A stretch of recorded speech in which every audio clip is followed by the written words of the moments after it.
I'm just talking, top rope walking, ultimate Xing, serious flexing, never be vague with your boy Craig, and opinion mixing from Pete to Nixon, keep doing things in an impactful way, bloody nonsense as the Brits say, talking bloody nonsense.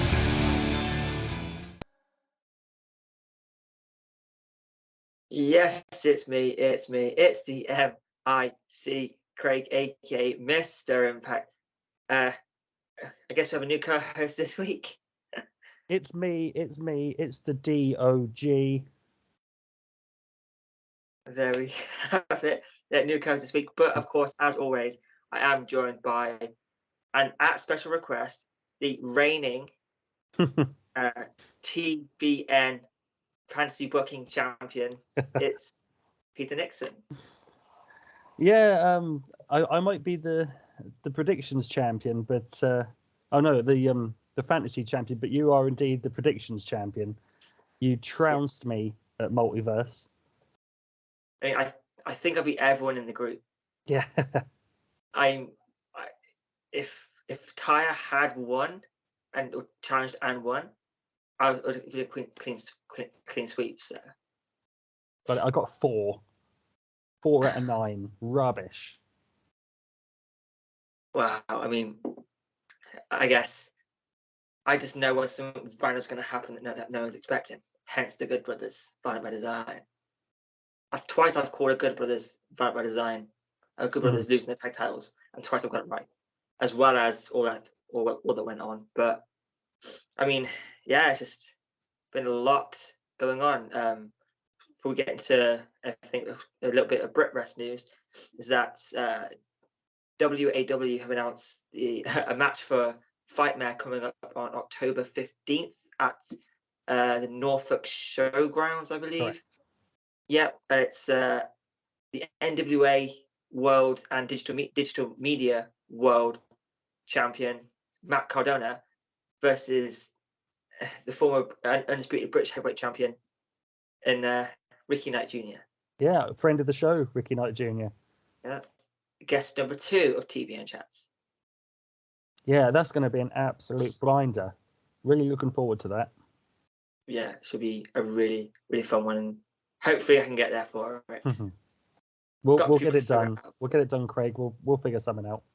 Yeah, got a few months there. Yeah. But I mean, I believe front row's already sold out for that show. Oh, that doesn't surprise me at all. Yeah, no, it's to be a banging show. But I guess it's also been quite a busy week for Impact, and I suppose without any further ado, we should get straight into it. With the main headline, excuse me, I am recovering from the flu, so just bear with me while I think my brain gets figured out. But the main headline of this show, we have Taya return. The Briscoes wanted to work more with Impact, and Impact wanting to use the Briscoes more. Aiden Prince is now officially on the roster and officially announced as a signee for Impact. And Ace Austin has re-signed with Impact in a multi-year contract. That's a lot of people coming in. What's your take on all of it? Obviously, Taya, I think most were expecting it. But, I mean, yeah, what's your take on all of that? Because there's a lot of decent talent there. Yeah, we were expecting Taya to resign, but until it happened, there was still that little bit of doubt in my mind. So I'm glad it's finally done, and she's now, I don't know if she's signed or on a per deal basis, but it'll be great to see her back for Rebellion. And I expect her to take the AAA Reina de Reinas championship from Diana on that show. The Briscoes, I've been a huge fan for ever since I saw them for the first time, maybe 2004. I got into Ring of Honor, so I was watching the old stuff, and they always stood out, even as a tag team, but as singles wrestlers as well. I think if Impact can use them more going forward, maybe get them under a deal, that is huge, and it would be a big boost for the tag team division. Aiden Prince, sorry, I'm stroking the dog. If you hadn't figured that bit out, Aiden Prince, I'd seen him previously on Impact. Really good wrestler. would be cool to see him, you know, show a bit more character. But you know, he's only just come back in, so there's time for that. One of the best 450s I've ever seen. Yeah, really good X Division edition there.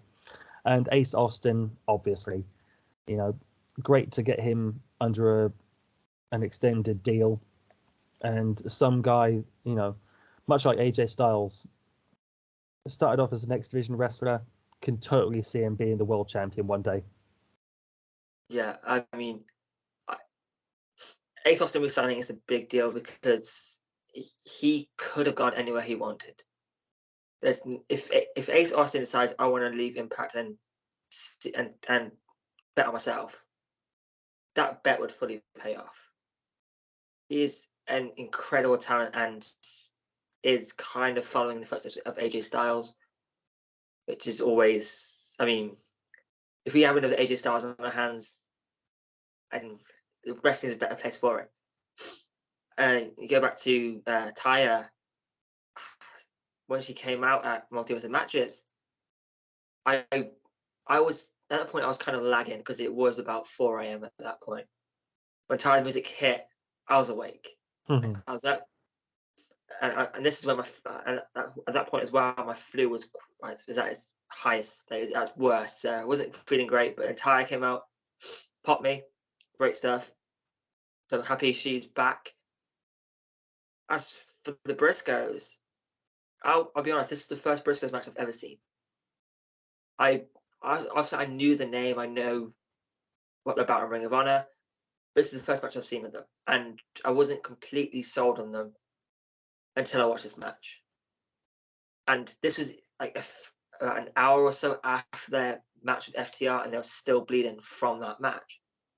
And they still had a banging match, and within the first 5 minutes of that match with the Briscoes, with their double team maneuvers and their pace, I said, yeah, Impact needs to sign these guys straight away, get them on the roster, and that was the first time I'd seen anything of them. So in the ring, so I'm all for that. Aiden Prince is someone who Impact fans have been wanting for quite some time. Again, he's done that list of, along with Mike Bailey, along with Chris Bay, Ace Austin around that time. Aiden Prince has been in there, and of course he's essentially a veteran, so you can bring him in as I think part of it is a backstage thing as well. So I'm all for that because I mean he's a trainer at the Can-Am Dojo with Scott D'Amore and Johnny Bravo and whoever else is there. I mean, so hey, another addition to the X Division, someone who has talent, and yeah, I'm all for it. I mean, so we get into more detail in the review part of the show, but that was Aiden Prince helped get Bhupinder Gurja, get people on the side of Bhupinder Gurja. People were still quite over and on about him, but Aiden Prince managed to work as a great heel, and yeah, got people backing Bhupinder Gurja. So he did a great job there, and I want to see Impact have a history of signing people nobody's really heard of, and helping them reach their potential, become a star. If you look at WWE right now, there's at least a few on WWE right now who started Impact TNA, and now people are talking all about them. So I thought it was great stuff. These new people coming in. Obviously, with the Briscoes, the key word in the statement from Impact was they want to use them in the future. They want to use them more in the future. Now, I don't imagine they'll be signed to AEW. Just not after losing the tag titles. It's just they've had the match with FTR now. I don't think, especially with Samoa Joe coming to AEW and Tony Storm and whoever else they've signed in the last week. So I think Impact would be a good place for them. Maybe they will work the occasional Ring of Honor stuff, but I'm all for it. Bring them in. The tag team division needs another tag team. It's getting better, but the Briscoes have great chemistry with the OGK. You imagine the matches they can have with Rich Swann and Willie Mack, and the brawls they can have with VBD. There's the possibilities are they're not endless, but there's far more than there currently are. Whereas they've already done FTR, they've done the Young Bucks 100 times, and there's loads of great tag teams in AEW. But I think right now Impact is a better fit for them, especially since they can continue working GCW and other indies if they're under Impact.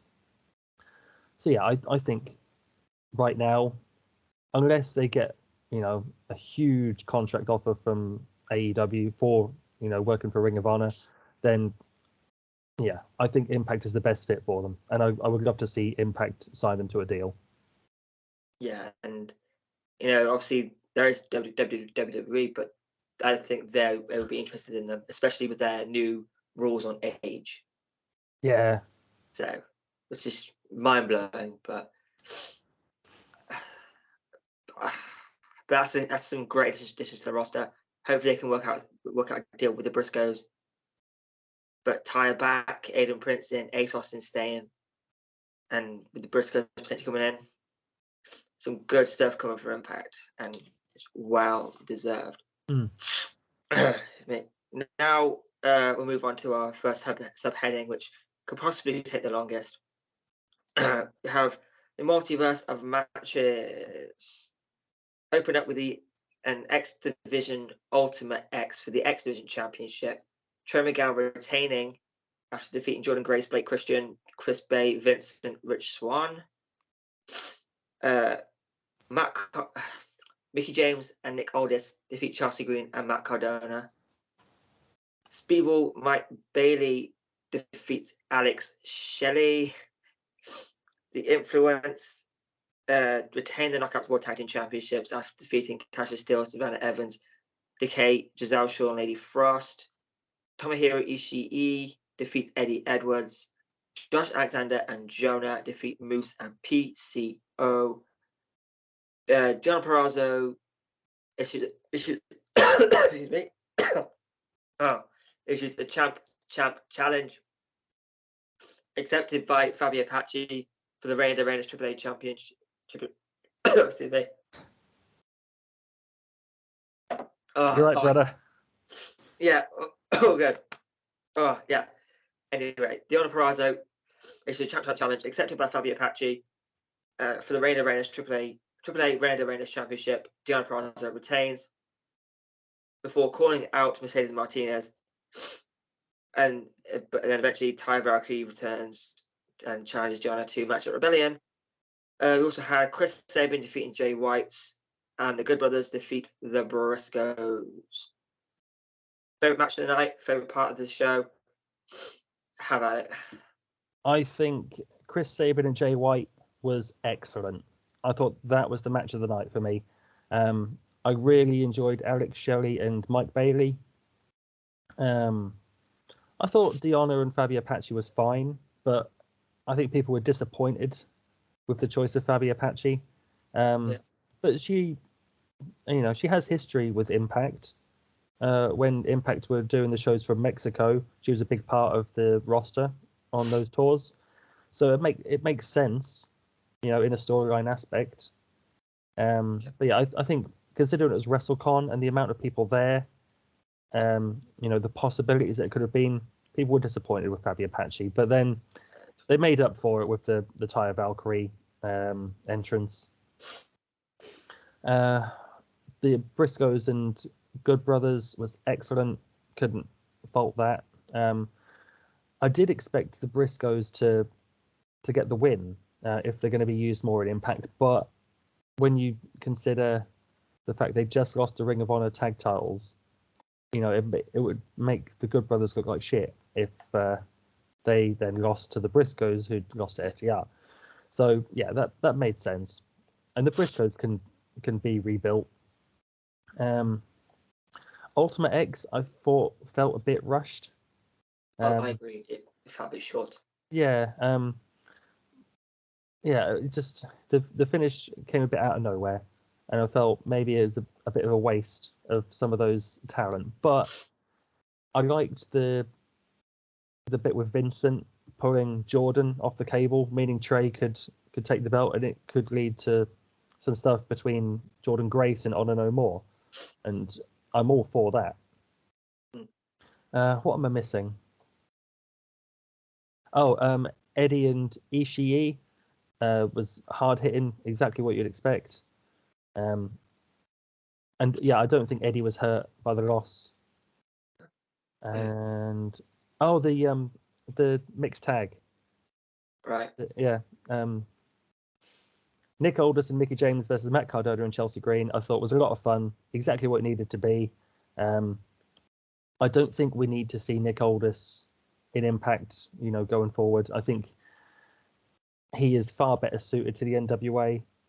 Not to say I wouldn't love to see him back in Impact full time, but I think his style, his character is very suited to the NWA. I think when he was the NWA World Champion, it just fit the mold, didn't he? It was like he was born to be the NWA World Champion. When you look at the lineage of Ric Flair, Harley Race, Dusty Rhodes, etc. I thought it was a really, really good show, and some interesting results, which somehow you predicted. And I'm looking forward to seeing, where the storylines go when they do the next set of tapings and leading up to Rebellion. Yes, I really, really enjoyed this show. Although I passed out about 5 a.m. and it still wasn't finished, so I went to bed and watched the last bit next morning. So, but I mean, with all that was going on with WrestleMania weekend and all the different shows, it's so hard to keep up to date. So I actually watched Multiverse last night. Full disclosure, we're recording on Wednesday. I watched it on Tuesday. So I still haven't watched Supercard of Honor, Spring Break, the New Japan, what's it called? The Lone Star Shootout. I want to watch. I want to watch WrestleCon Super Show. I want to watch Super Show Live. I watched Hall of Fame. Yeah, I mean, there's just a lot this weekend. So, but I mean, I agree with the Ultimate X. It did feel a bit rushed and a bit out of nowhere to finish, but still a solid match. The Aldis James versus the Cardonas did exactly what it needed to do. Speedball, like Bailey, I mean, the MVP of Mania Week. It has to be the MVP of Mania Week. Speedball? Yeah. I mean, he just wrestled, I think, Jay White in New Japan, and then came to the Impact show. Then he worked Spring Break after that. He had a submissions match against Effie on Zicky Dice's Trouble in Paradise. Yeah, I haven't seen that either. Well, I mean, so no spoilers, but yeah, very, very fun show. I think the MVP of the weekend was probably Blake Christian, considering he did New Japan, Impact, Ring of Honor, GCW, all in the span of 24 hours. Very impressive. And I've seen his match against Colt Cabana from the Ring of Honor pre-show, which was really good. Would have liked to have seen more from him in the Ultimate X. We've already covered that. But yeah, we're looking forward to seeing what he did elsewhere with the weekend. Yes. But I mean, it's just, what a week. The Josh and Jonah Moose and PCO. Oh yeah, I forgot about that. It was okay. I wasn't overly invested in it, but it's still a good match for what it was. Knockouts tag. Oh yeah. Again, same thing. It's cool. Didn't expect any other result. And Deonna Purrazzo and Fabio Apache. I don't think Fabio Apache knew she was working face or heel during that match. She seemed to go back and forth a bit, but still good. And like I said, now obviously there is history there. I mean, Deonna beat Fabio Apache to win the AAA Ring Dominion title. So There we are. Chris Sabin, Jay White. Oh, what a banger! Definitely my I'll say my match of Friday, because there was quite a lot to go, quite a lot the rest of the weekend. Again, good brothers and Briscoes. I said it before, the Briscoes really impressed me. Not so, and considering they're all banged up from Ring of Honor against FTR, which apparently that was another bang. I haven't seen it, but I mean, I might check it out. But yeah, so it's just a solid show. I'm not sure much more I can say on it. You know, Influence looked good, which is what you do as a knockouts tag team champions. Obviously, probably the biggest highlight was in terms of non-matches was probably Taya. You know, glad she's back. It was kind of expected, but no one expected it to be after the match. I do want to mention the Deonna Purrazzo and Mercedes Martinez promo there, because that it seems to me like they're going to be carrying on working together with that promo. So, and obviously Gresham is still on Rebellion, and he's still a Ring of Honor World Champion. So I'm guessing they still work together, and that's just a great promo from Deonna, calling her a paper champion. Looks great stuff, because I mean, she is a paper champion on paper, because Deonna was 30 minutes away, and so I do, like you mentioned last week, I do think Deonna was on the IPWF show. From what I saw, she does the I'm a Bell character. Yeah, I'm a Bell. Yeah, so that is probably why, but I just, when they're going to do this, I can't think of a time when they can actually do this, because Impact have got, because it has to be a pay-per-view match, but Impact has booked Deonna throughout, and we don't know when the next ROH stuff is coming. No, exactly. It's a tough one. I reckon Mercedes is going to have to come to Impact for the next taping or something, or the Under Siege. Yeah. And do the title change there. But it would make sense for me if they did the Ring of Honor title change first, leading to Deonna then, you know, being challenged by Taya at Rebellion. So then, you know, Deonna's got, if anything, she's got more to lose, because if she loses the AAA, she's no longer the champ or the champ. She's just she's just the virtuosa. Yes, exactly. So yeah, and imagine the downward spiral, like the sort of mental anguish that would go on in Deonna's character if she lost both championships within the span of a month. If anything, it would be better for her character to lose those belts in quick succession. Yeah, I mean, we saw a glimpse of it after she lost the Knockouts World title. So, but after the 2 titles, that's gonna be next fucking level. I'm all for it. It's just, yeah. Like I said, I didn't expect any title changes, and honestly, I think I was the only one, or maybe you. I can't remember. I may have been the only one who went for Ishii amongst the group. Right. I think that's what won it for me. I think. So, but either way, it was a banging show. You know, we can talk forever on that. But now we're going to the pre-review, but it's more of a review this time, not so much of the preview, because it's this week on Impact it is the IPWF and a multiverse of matches recap. So there's not a lot going on, but we had Josh Alexander walking into the building. Scott D'Amore saying, "You saw what happened. We're gonna go to the board with talk about stripping me for the title and firing him." Josh says, "No, I don't want now. I want to beat him at Rebellion." Blah blah blah. Then we opened up with Jonathan Gresham versus Kenny King. Gresham defeating Kenny King, and I really love that match. Kenny King looked so good in it, and so did Gresham. Obviously, the Eddie attacking him at the end. I'm not sure if Gresham was. I can't remember if Gresham got saved for anyone. I don't think.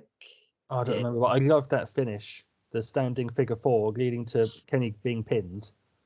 Yeah, that was great. It's not very often we see stuff like that. I mean, I know we saw it in the Steve Macklin match in the Pure Rules, though. That John Gresham held the ropes, so that was a fun finish there. I really did like this match, and it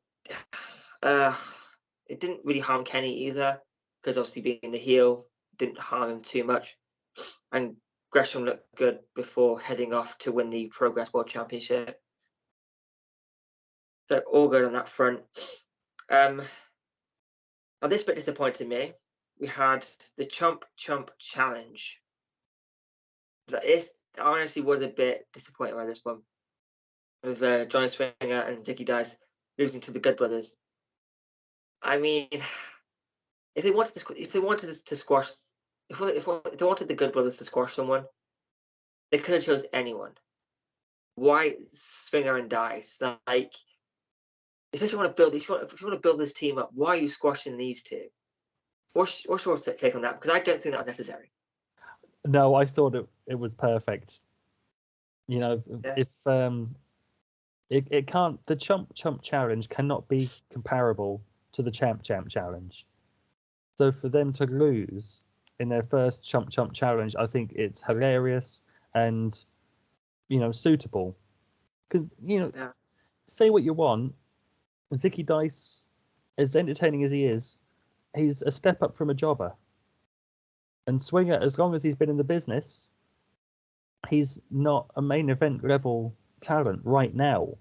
Yeah. So, yeah, for them to do the Chump Challenge and lose straight away, not even getting that, you know, winning streak off the ground, I think is perfect. And it, you know, it leads to, you know, training vignettes possibly for that tag team. And imagine how funny they'll be and who they can bring in as guest trainers. Yeah, I understand it from that point of view. I just don't understand why it had to be the Good Brothers. I mean, I know that they'll get their win back somehow. From the lumberjack match, but yeah, I kind of hoping for someone else. Especially, I was expecting more of a comedy style thing. I think there's time for that. They'll get to that. Yeah, like I thought it was going to be like Mike Jackson and local talent type thing. You love some Mike Jackson. Yeah, I guess. I thought that'd been fun.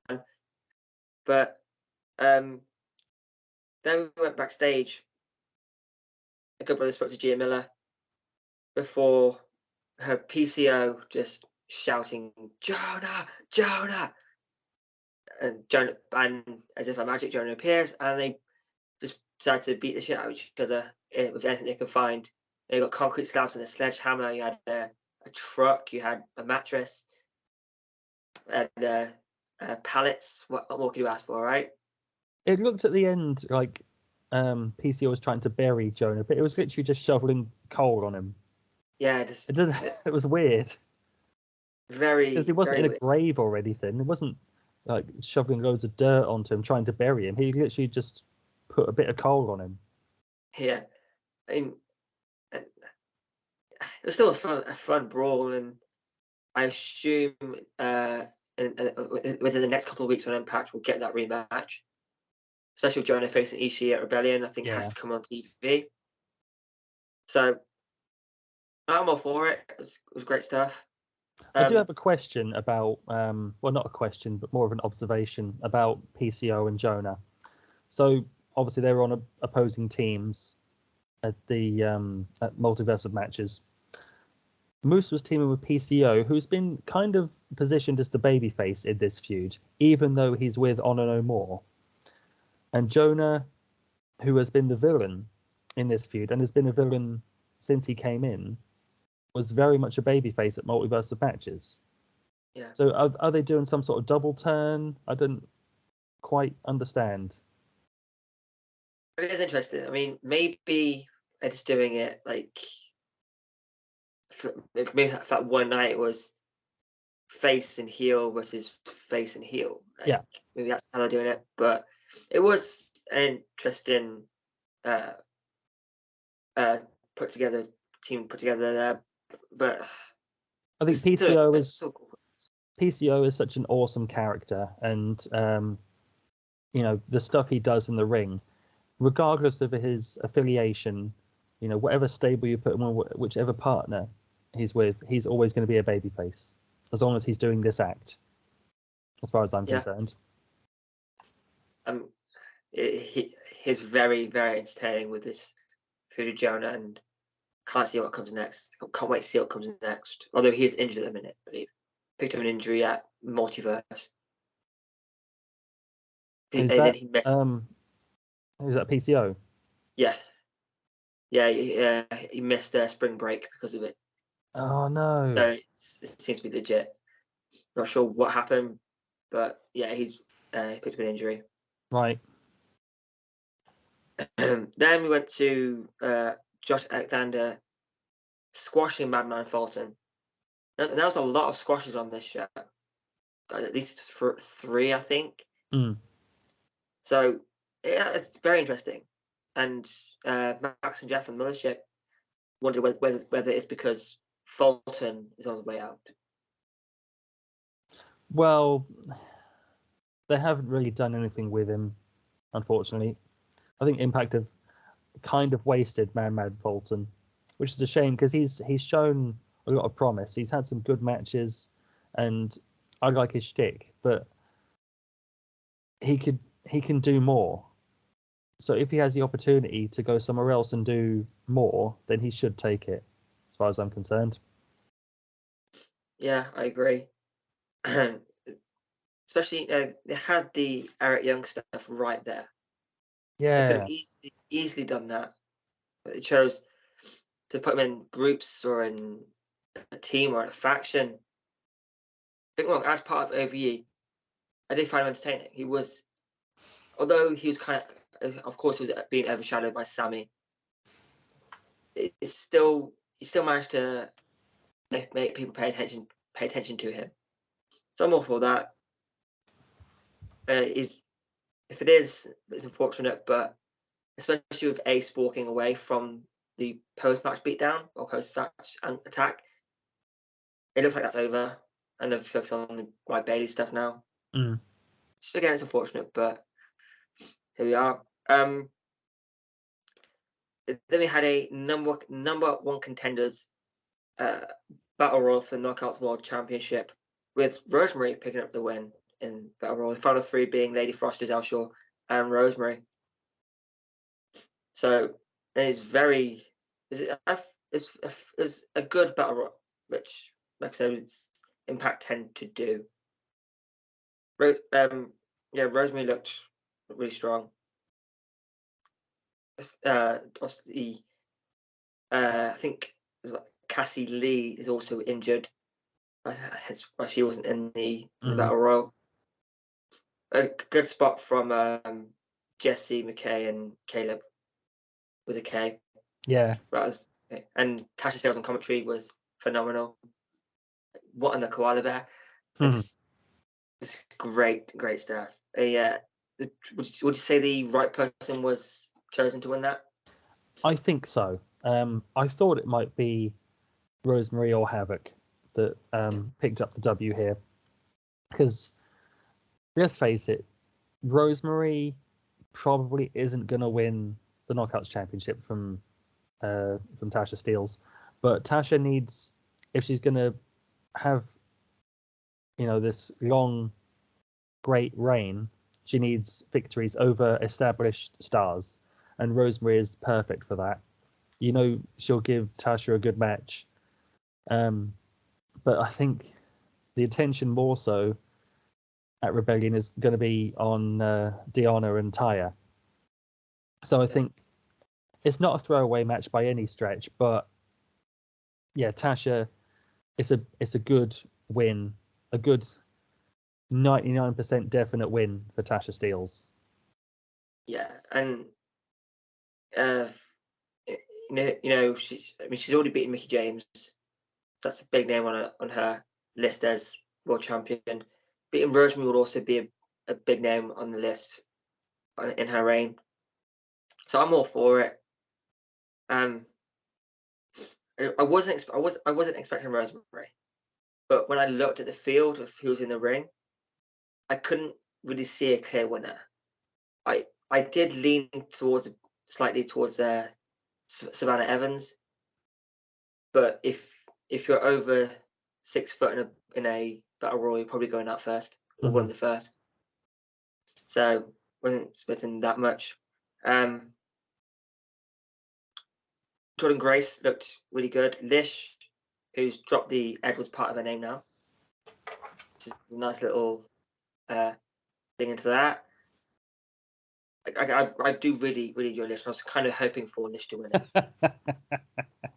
Sorry, Craig. It's all right.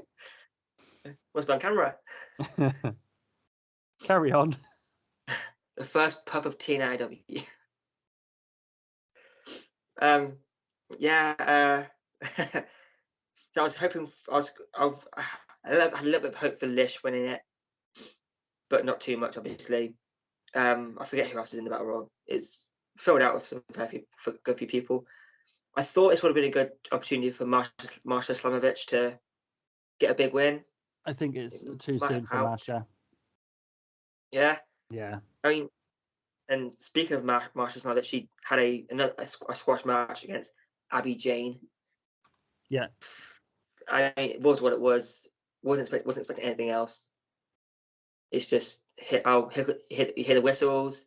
You see some poor artist standing in the ring, and you see some poor victim just standing in the ring waiting. Yeah. And then within the minute, I think Marsha's entrance lasts longer than that match. Mm-hmm. Which is what it is. Gujar versus Aiden Prince, who defeated Aiden Prince. There's the commentator pro Brian Myers on alternative commentary. Again, like I said in the first part of the show, Aiden Prince did a good job in helping Gujar be more of a face. So it's probably Gujar's better match that I've seen. Larry D before that, great, was really good. Aiden Prince again, really good. But of course, inevitable happened. The W Morrissey coming out and trying to get Brian Myers for a table didn't work. Although Brian Myers did tear some skin off his hand on the turnbuckle. When he went into the turnbuckle, right, he caught his palm. Ooh. Under the turnbuckle, and he tore some skin off. He had like 6 stitches. Oh, apparently. gross. Yeah, it was not nice. Which is why I keep saying Impact need to put turnbuckle covers on them, because. Well, hopefully this will be the catalyst for them doing that. Yeah, because that's just. Because when you see someone going up the top rope, and if they do a spot where they have to drop down onto it, it was. I mean, obviously the ring hurts by itself, but pad it up a bit more so the turnbuckles don't hurt at least. It's just if you cringe, I'm trying to see it. I actually didn't realize it until I watched Callahan Uncensored. Right. Which, and yeah, Myers said that he's pretty proud because he technically got coloured in the ECW arena. So, but apparently the ring was a bit dirty. Apparently, Yeah. according to Myers, the ring wasn't it wasn't clean. The turnbuckles, apparently. Right. Maybe he Well, was joking, but they used the usual Impact ring, though, didn't they? I'm not sure. Mm. I don't know if Impact hire rings or they do have one. I'm not sure. 'Cause I know occasionally they have the handles on the side of the ring posts. So Yeah. I don't know if they use the same ring or not. But it's what it is. What was it? Yes, in the main events, Bullet Club defeat the Motor City Machine Guns. And yeah, the better of the two matches. I think so. Yeah, I really enjoyed it. I mean, those four together have great chemistry. You know, you put them in singles matches, different combinations, and it's always going to be really good. As you know, evident by the Alex Shelley Jay White match and the Chris Sabin Jay White match. I think we now need to see Chris Bay do some single stuff with the Machine Guns. That would be really cool. Yeah, I agree. I really enjoyed this match. I think was it Chris Bay got the pin? I should have checked this. Yeah, it was. Yeah. So yeah, considering he's been eating the pin a lot recently, it's good to see him pick up a big win and for him to get the pin on this occasion. Yeah, it was a really, really strong match, and thankfully Chris Bay got the pin. And there's no real shenanigans on it. Just straight up, and Alex Shelley and Jay White switching off Blade Runners. I thought was so good. Yeah. Machine Guns, considering they haven't teamed together in some time, all round, they obviously the chemistry is still there, and like they can go on the fly because they know each other that well. But the chemistry of Bay and White is like it's pretty close to the chemistry of Machine Guns. Yeah. But for a team who like sporadically team together, like they maybe spend 2 months out of a year together. Obviously, appearances in New Japan and stuff. I guess they communicate back and forth, but it still looked really, really strong, and I'm completely all for all of that.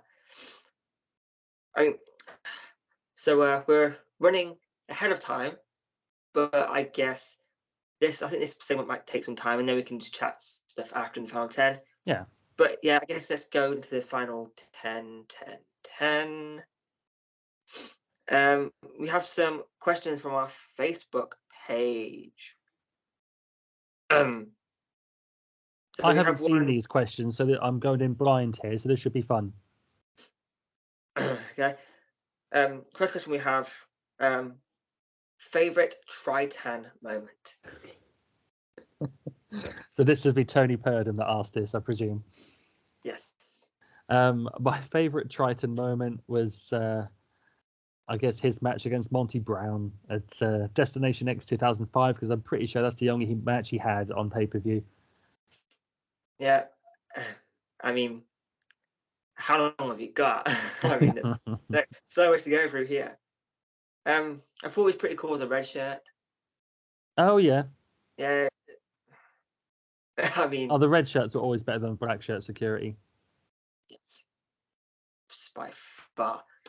But, yeah, I mean, it's Tritan. What more can we really say on that? We also have another question. Favorite year as an Impact fan? Oh, I think 2005 was a really good year. The year that, Christian came in. I think AJ Styles won the championship and then lost it to Raven. Raven was the champion for a while. Then Rhino came in. I think Jeff Hardy was part of the company. That Bound for Glory from the Impact Zone where Rhino won the world title. Yeah, won three matches in one night. Type Yeah. thing.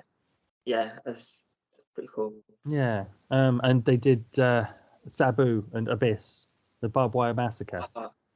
Yes. Yeah, I watched that pay-per-view recently on Ultimate Insiders on YouTube, and it holds up. There's some great stuff on that show. Alex Shelley and Roderick Strong against Matt Bentley and Austin Aries. Really good match. It had AJ Styles versus Samoa Joe. Got 4 3/4 stars from the Observer. Hell of a match. Yeah, and the world title was Jarrett and Rhino. And then the show went off the air with Sting's baseball bat in the ring with the boots and the trench coat and that. So, I'll say 2005. Yeah, I mean, a great time actually. But for me, also I have a soft spot for the 2012. Yeah, 2012, because that's when I first started watching. That's the point where I consider myself a wrestling fan. Before that, I watched it like if the SmackDown highlights were on a Sunday morning on Sky One, I'd watch that. But I wasn't really. I watched it because my family watched it, and then I saw TNA pop up. Turned it on. This was 2011 when I first saw it. It was Immortal kicking out Mr. Anderson. Right. Yeah, and then I didn't watch it for a while before. Well, after that, watched it again one night, and it was the return of Velvet Sky and Mickey James in the same night. And seeing Velvet Sky, I was hooked. Mm-hmm. Like my 13-year-old brain seeing Velvet Sky, I was in. Was 2012 the year when Claire Lynch, that storyline happened? Yeah. No, it's my favorite year. Then that's it. No contest. Yeah, that was. Yeah. That whole thing was an embarrassment. I mean, we had some good stuff. Beginning part of the Ace and Eights was great. Yeah, good point. You know, and the people on the roster at the time, a phenomenal roster. Mm. Obviously, we did have some Hogan shenanigans. Yeah, but that's what you get if you hire Hulk Hogan. That was the year of Austin Aries, wasn't it? 2012. Yeah, he won the world title from Bobby Roode. Yep. He had that hell of a main event at Bound for Glory with Jeff Hardy.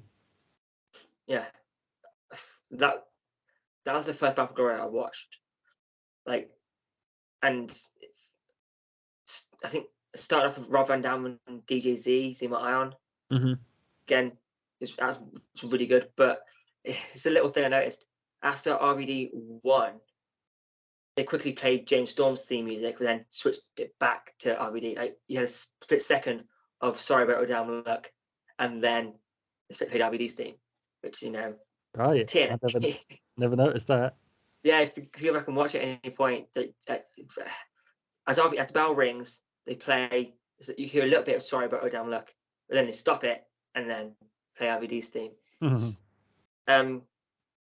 But for me on that card, it was James Storm versus Bobby Roode in the street fight. Oh yeah, that was crazy. Probably it's my favorite TNA match of all time. Wow. Okay, that's bold. Yeah, bold statement. I mean, obviously, Kingman on the outside didn't really matter much, but I understand now why Kingman was there. No, I don't understand why he's there. I know why TNA brought him in for the Yeah. But they on the ramp, just two of them just hitting each other in the face with rubbish bin lids. Yeah. I nearly said trash can lids then. Oh yeah. Nearly. You're not American, Craig. Come on. No. it's like when I'm watching wrestling, I'll call drawing pins thumbtacks, but if I'm using them, they're drawing pins. Yes. Yeah, so but in terms of, you know, the best era, 2006, I'd say. I think that was like really good. I think was that time of Christian's World title run?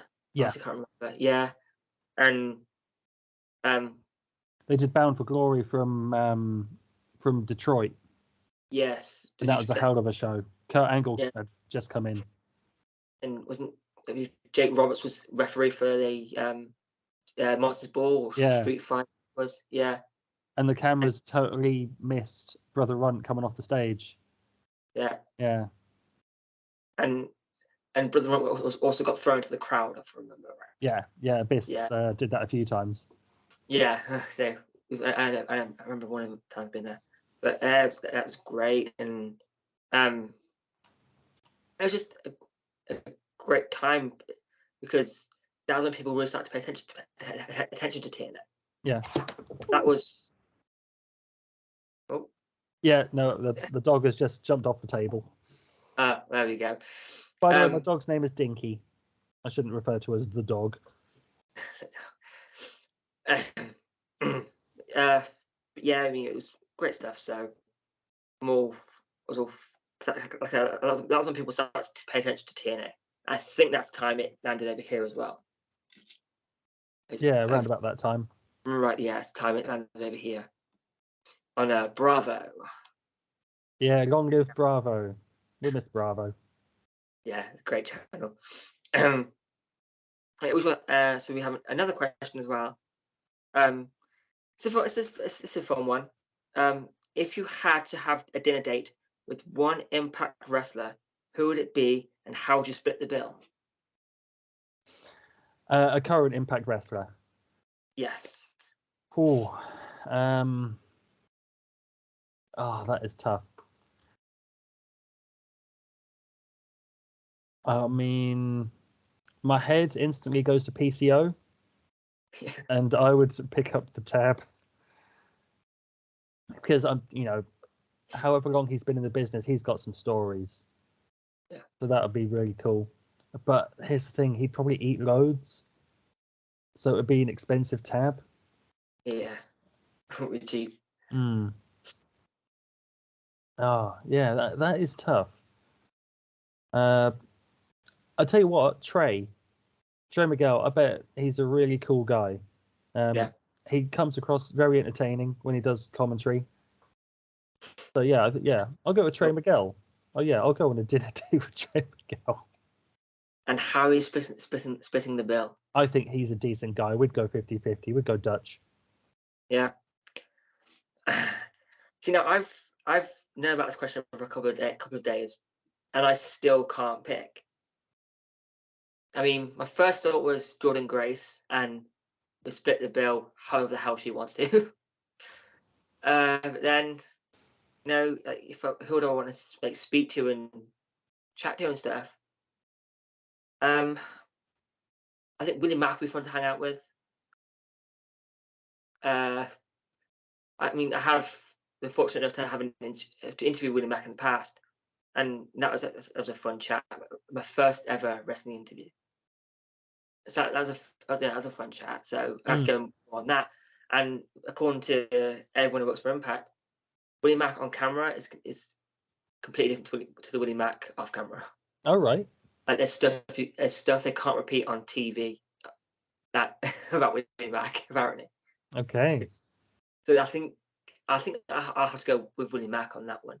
And yeah, I think Willie would be solid, and we'd split it 50-50. So I'd have to go with Willie Mack on that one because it would be a fun time.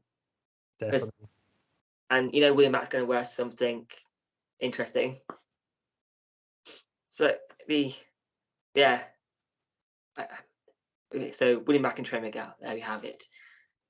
One more question, which this one is an interesting topic, if you like, as well. Who has the best finisher in Impact, in your opinion? Oh, right now. Yeah. Ooh.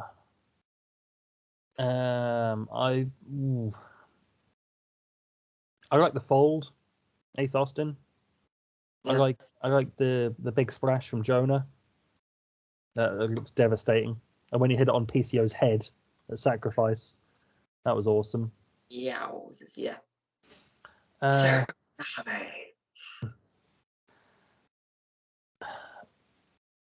the I know it's simple. It's a little bit old school, but the is it called the BQE? Yeah. For Morrissey, W Morrissey? yeah. Yeah, it's just an awesome power bomb, and because he's 7 foot tall. By the way, you can't teach that. It's like you're falling forever from that power bomb. Yeah. Breaking it. Taking that. No chance I'll ever take that. Yeah. If I've got to pick one, I'll go with the fold. Yeah. That's a fair shout. Again, I've known about this question for a couple of days, but I honestly can't choose. I mean, my favorite move of all time, but no one does an Impact, is a Spanish Fly. I love a Spanish Fly. It's just the SAT. The tag team Jose and Joel Maximo used to do the double Spanish Fly. They were the innovators of the Spanish Fly. It was awesome. It just looked beautiful. Yeah, I mean, when Moose did it to Kenny Omega at Hard to Kill, made me love that move even more. And Ali does a great one in WWE, if I get to see it. Sean Custom and the independent scene does a great one. I got to witness him do one in a steel cage against Clint Margera. At that point, I was recording it. I was taking pictures and stuff from my phone. But as soon as I saw he was about to do a Spanish Fly, phone down, I want to see this with my own eyes. I had to see this because it's a glorious move. But as for Impact, I like the Queen's Gambit.